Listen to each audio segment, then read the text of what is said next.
So next, it's my pleasure to welcome to the stage Ying-Ying Lu, a contributor to Silicon Dragon, and Thomas Reemer, a partner at eSpoke Ventures. Thomas and Ying-Ying both have a great deal of China experience, so we really look forward to hearing their tech chat. Awesome. Thank you so much, Rebecca. I'm really happy to be here. I'm actually based in San Francisco and flew in just for this event. So it's my second time in London, and I'm going to ask questions as if I am an outsider to the tech scene here with a Silicon Valley perspective. With that, Thomas, tell us tell the audience how we know each other and what brought you to China initially. Okay, so I live in London. I'm very happy to be here today. Thank you very much, Rebecca. I love the event. I've been to many in Beijing. Ying and I, we know each other from Beijing, actually. And we met at a friend's apartment, and she put on a session of Cranium. Everybody know this game? And in the audience who was playing that afternoon were very interesting people. Andy Tian was there, remember?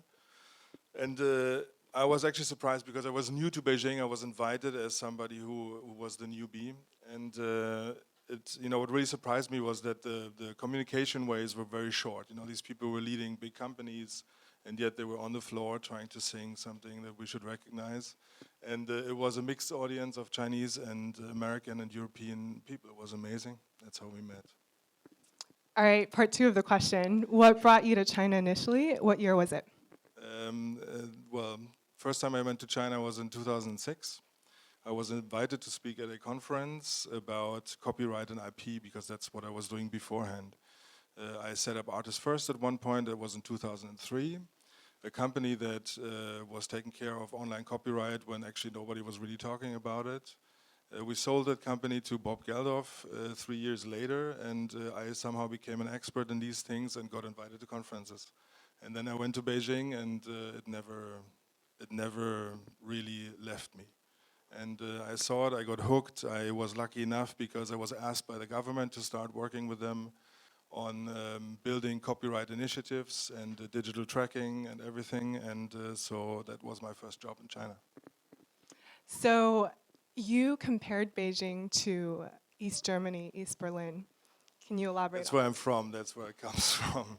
Sounds more grim than it actually is. But what I actually found and meant by that was that I found a place that was buzzing, underneath. There was like a heavy lid on it, still 2006, right? And but you could feel the energy and what people wanted to build, and that there was a new society looming. And I felt that energy, and that really spoke to me.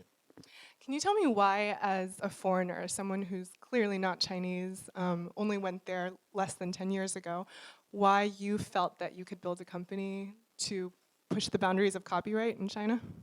I have absolutely no clue. It's like, yeah, it's okay. I think I would never do this again. Actually, it was kind of the blissful ignorance. But I was luckily enough successful, and I think that really had to do with the ignorance that I was. I wanted to do something there, and I saw the niche, and nobody was actually really taking copyright seriously. But I knew the moment the market will develop, copyright will become more important because that's what happens, right? IP, people start, suddenly have something to protect, and then copyrights and rights in general become stronger. And I didn't know when this would happen, and luckily enough for me, that happened in time, so I could sell.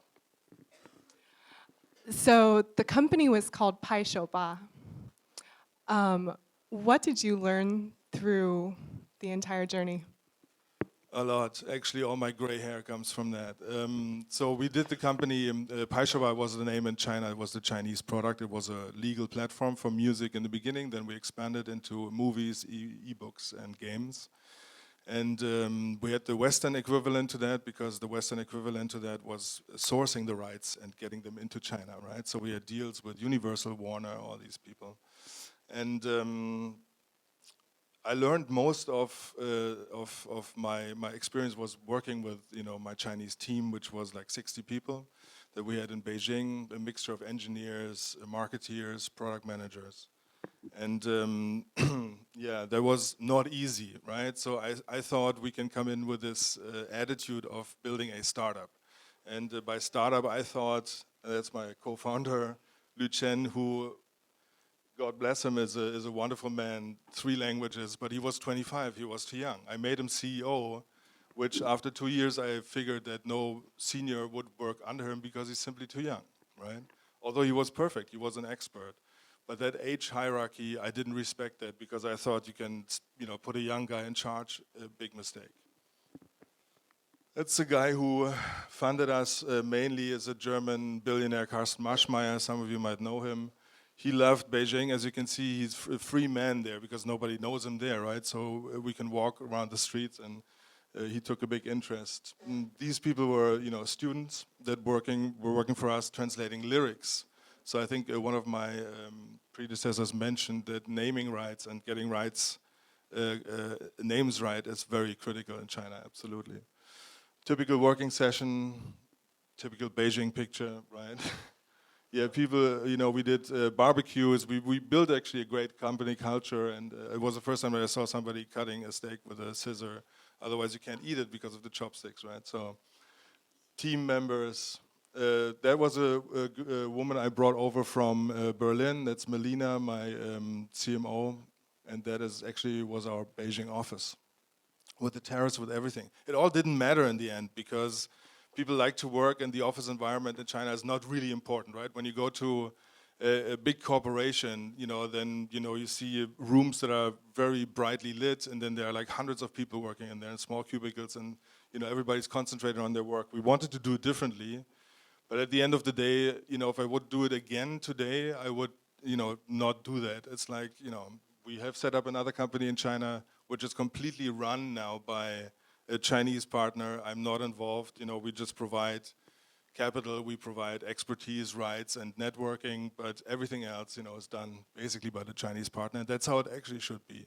I think, trying to manage that Chinese team, it is a challenge, and you can't really succeed. The differences are big, the language barriers are big, and you lose a lot of time trying to figure that out. Could you tell the audience a bit about what you think are the top few misconceptions about China by the West? Well, I think one of the big misconceptions is people in the West are very afraid of China, right? It's a big country, it's waking up. There is Churchill, it was it Churchill who said he doesn't want to be there when China wakes up because, it's going to be, it's going to cause something. And I think by now people have accustomed themselves to the thought that this is the Chinese century, and that's what it is. We have to deal with this. We have to, be comfortable with that.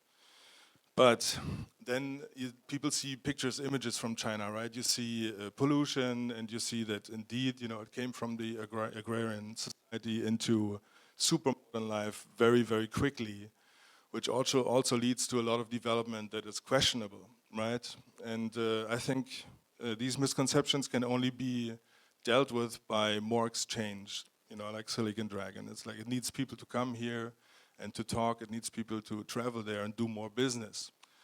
I think a big misconception is that China is not imperialistic at all, right? So the only comparison that we have is America.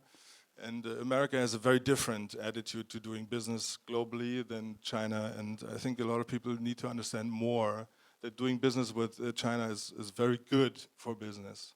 And Chinese investors let companies be because they invest in what they are. And I think that's, yeah. So we actually closed down Paishobot, no longer exists. Would you say that it was successful or not? It was far from the success we all hoped it could be, but it was successful in the end, so all the investors were happy, I was happy. But of course, when you set up to go to China, you want to become a billionaire, which I'm not, so it's fine. And tell us what you're doing today. How does it relate? I changed, actually. It's like all my life, I've set up companies, I've sold 3 of them, and failed at many, many more. But all the time, basically, what you do as an entrepreneur is you raise funds, and that's what I'm actually good at. And so I have been hired by another billionaire, not this one, to set up funds with him and specialized funds. So we have two at the moment. The one that I'm here for tonight is a VR fund dedicated to VR in all sorts of shapes and forms. And the other one is a dedicated healthcare fund for healthcare products. So fundraising is it now, just for a fund, not for my own company. All right, thank you so much, Thomas. Thank you.